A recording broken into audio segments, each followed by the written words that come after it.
हरे कृष्णा। पौराणिक और शिक्षापद कथाओं के अंतर्गत आज हम बात करेंगे परशुराम जी की। परशुराम के जीवन से जुड़ी हुई कुछ रोचक बातें, इनकी चर्चा आज हम करेंगे। हिंदू पंचांग के अनुसार यदि आप देखें तो वैशाख मास के शुक्ल पक्ष की तृतीया को भगवान परशुराम जी की जयंती मनाई जाती है और धर्म ग्रंथों के अनुसार इस दिन भगवान विष्णु ने आवेशावतार परशुराम जी का जन्म लिया था। और आज मैं आपको उन्हीं के जीवन से संबंधित कुछ रोचक बातें बताऊंगी। तो हम शुरुआत करते हैं कि पहली घटना मैं आपको बताती हूँ कि अपने शिष्य भीष्म को क्यों नहीं हरा सके थे। महाभारत के अनुसार महाराज शांतनु के पुत्र भीष्म ने जब भगवान परशुराम से ही अस्त्र शस्त्र की विद्या प्राप्त की थी तो वह उनके इस हिसाब से गुरु थे। और एक बार भीष्म काशी में हो रहे स्वयंवर से जब काशीराज की पुत्रियों को यानी कि अंबिका और अंबालिका को अपने छोटे भाई विचित्रवीर्य के लिए उठाकर लाए थे, तब अंबा ने भीष्म को बताया था कि वह मन ही मन किसी और को अपना पति मान चुकी है। और तब भीष्म पितामह ने उसे ससम्मान छोड़ दिया था, लेकिन हरण हो जाने के कारण उस राजा ने अंबा को स्वीकार नहीं किया था और इस बात से अंबा क्रुद्ध हो गई थी। तब अंबा भीष्म के गुरु परशुराम जी के पास पहुंची थी और उसने अपनी सारी व्यथा सुनाई। अंबा की बात सुनकर भगवान परशुराम ने भीष्म जी को कहा कि तुम अब इस लड़की से अर्थात राजकुमारी अंबा से विवाह कर लो।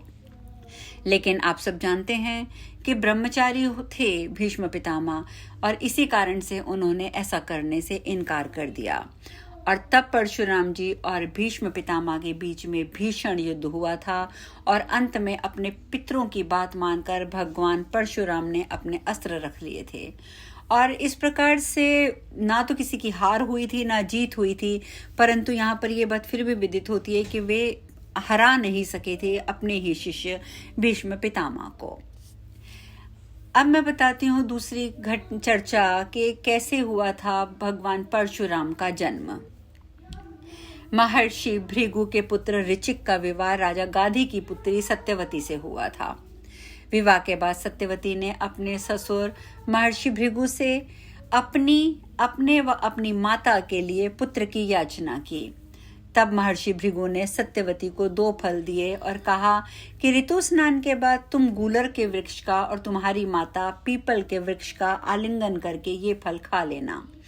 किंतु सत्यवती व उसकी माँ ने, आप भूलवश भी कह सकते हैं या जानबूझकर, उनकी जो माताजी थी सत्यवती जी की, उन्होंने ये काम किया कि अलग तरीके से, गलत तरीके से काम कर लिया।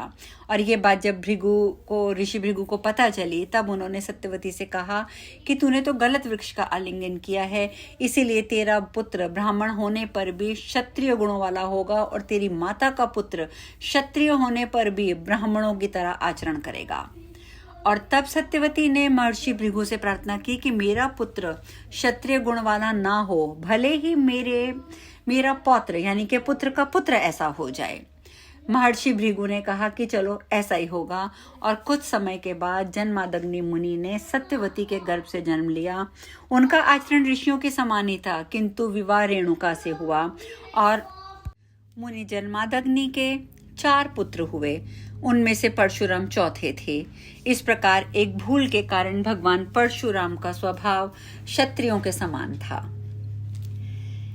इसके अतिरिक्त हम चर्चा करते हैं कि श्री कृष्ण के प्रस्ताव का समर्थन कहाँ पर किया था भगवान परशुराम ने।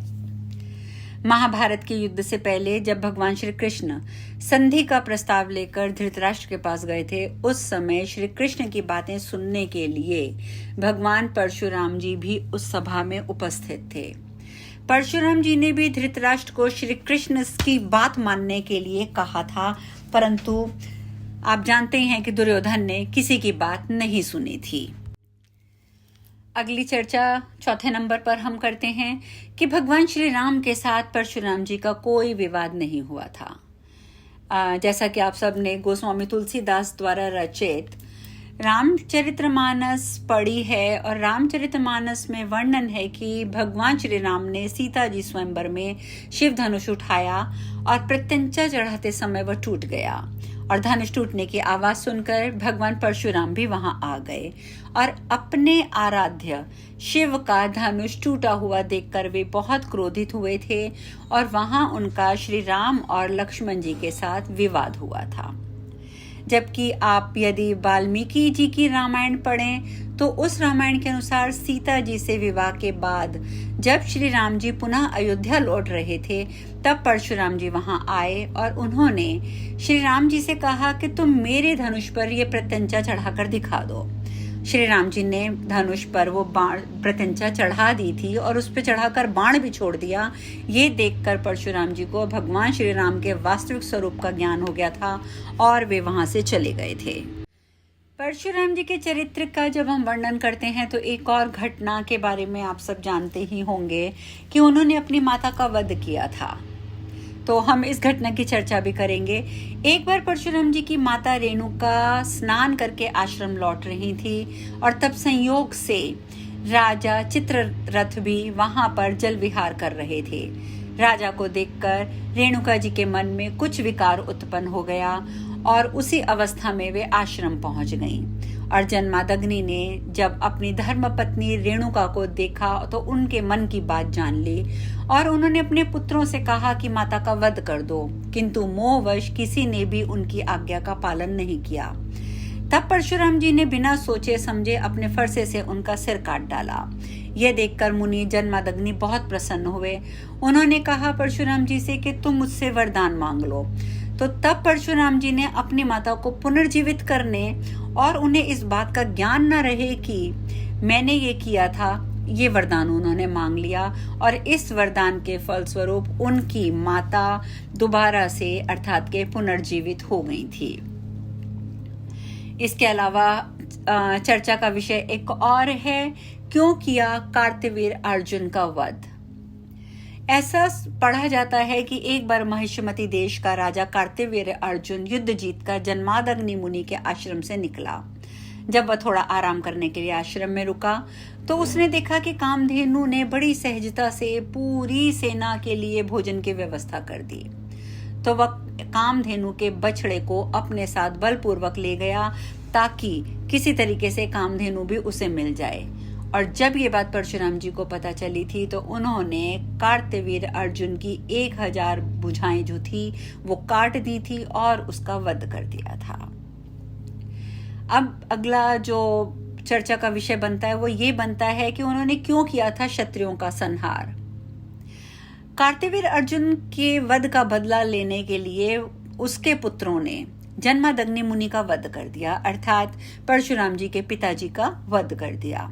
क्षत्रियों का यह नीच कर्म देखकर भगवान परशुराम बहुत क्रोधित हुए और उन्होंने कार्तवीर अर्जुन के सभी पुत्रों का वध कर दिया। और जिन जिन क्षत्रिय राजाओं ने उनका साथ दिया था परशुराम ने उनका भी वध कर दिया और इस प्रकार भगवान परशुराम ने 21 बार धरती को क्षत्रिय विहीन कर दिया था। इसके सिवा एक बात और मैं आपके साथ शेयर करना चाहूंगी कि ब्राह्मणों को उन्होंने संपूर्ण पृथ्वी दान कर दी थी। महाभारत के अनुसार परशुराम जी का क्रोध देखकर महर्षि ऋचिक ने साक्षात प्रकट होकर उन्हें इस घोर कर्म से रोका। तब उन्होंने क्षत्रियों का संहार करना बंद कर दिया था और सारी की सारी पृथ्वी, क्योंकि क्षत्रियों को तो वो खत्म कर चुके थे, ब्राह्मणों को दान कर दी थी और स्वयं महेंद्र पर्वत पर उन्होंने निवास करना आरंभ कर दिया था। और एक और बात की चर्चा यहाँ पर मैं करूंगी कि परशुराम जी का कर्ण को भी श्राप मिला था। महाभारत के अनुसार यदि हम बात करें तो परशुराम भगवान विष्णु जी के ही अंश अवतार थे। कर्ण भी उन्हीं का शिष्य था। कर्ण ने परशुराम जी को अपना परिचय एक सूत पुत्र के रूप में दिया था। एक बार परशुराम जी कर्ण की गोद में उस रूप में नहीं दिया था। एक बार जब परशुराम जी कर्ण की गोद में सिर रखकर सो रहे थे उसी समय कर्ण को एक भयंकर कीड़े ने काट लिया। गुरु की नींद में विघ्न ना आ जाए ये सोचकर कर्ण दर्द सहते रहे, लेकिन उन्होंने परशुराम जी को नींद से नहीं उठाया।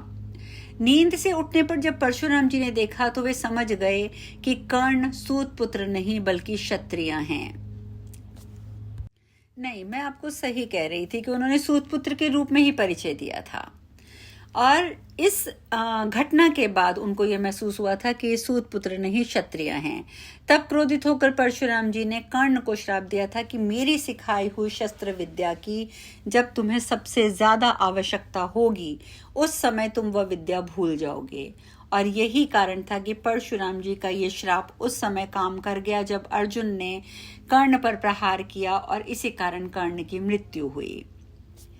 अगली चर्चा हम करते हैं कि राम कैसे बने परशुराम। राम से कैसे बने परशुराम। बाल्यावस्था में परशुराम के माता पिता इन्हें राम कहकर पुकारते थे। जब राम कुछ बड़े हुए तो उन्होंने पिता से वेदों का ज्ञान प्राप्त किया और पिता के समान धनुर्विद्या सीखने की इच्छा भी प्रकट की। महर्षि जन्मादग्नि ने उन्हें हिमालय पर जाकर भगवान शिव को प्रसन्न करने के लिए कहा। पिता की आज्ञा मानकर राम ने ऐसा किया और इसी बीच असुरों से त्रस्त देवता शिव जी के पास पहुंचे और असुरों से मुक्ति दिलाने का निवेदन किया। तब शिव जी ने तपस्या कर रहे राम को असुरों का नाश करने के लिए कहा। राम ने बिना किसी अस्त्र की सहायता से ही असुरों का नाश कर दिया। राम के इस पराक्रम को देखकर भगवान शिव ने उन्हें अनेक अस्त्र शस्त्र प्रदान किए। इन्हीं में से एक था परशु अर्थात फरसा। ये अस्त्र राम को बहुत प्रिय था। इसे प्राप्त करने के बाद ही उनका नाम राम से परशुराम हो गया। अब आगे एक और चर्चा मैं करना चाहूंगी कि फरसे से श्री गणेश जी के ऊपर कैसे प्रहार किया था।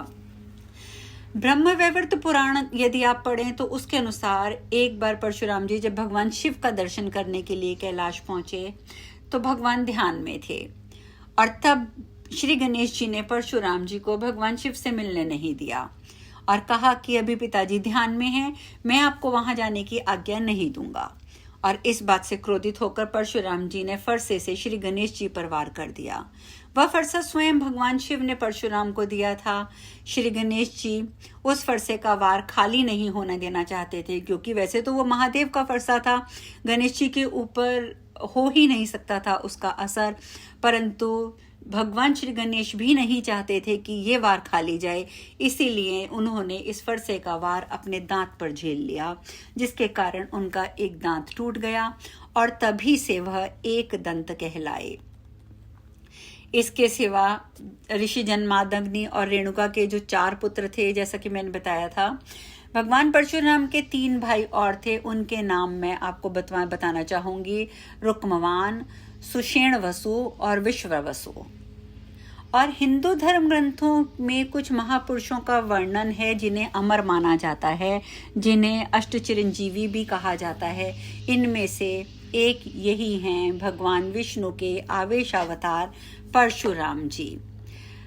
एक श्लोक में इस प्रकार से चर्चा की गई है कि अश्वत्थामा, राजा बलि, महर्षि व्यास, हनुमान जी, विभीषण, कृपाचार्य, परशुराम जी तथा ऋषि मार्कंडे ये अमर हैं। ऐसी मान्यता है कि भगवान परशुराम वर्तमान समय में भी कहीं ना कहीं तपस्या में लीन हैं। तो इस प्रकार आज हमने बहुत सी घटनाओं की चर्चा करी है परशुराम जी के जीवन की। कल हम नए किसी कहानी कथा के साथ मिलेंगे। हरे कृष्णा।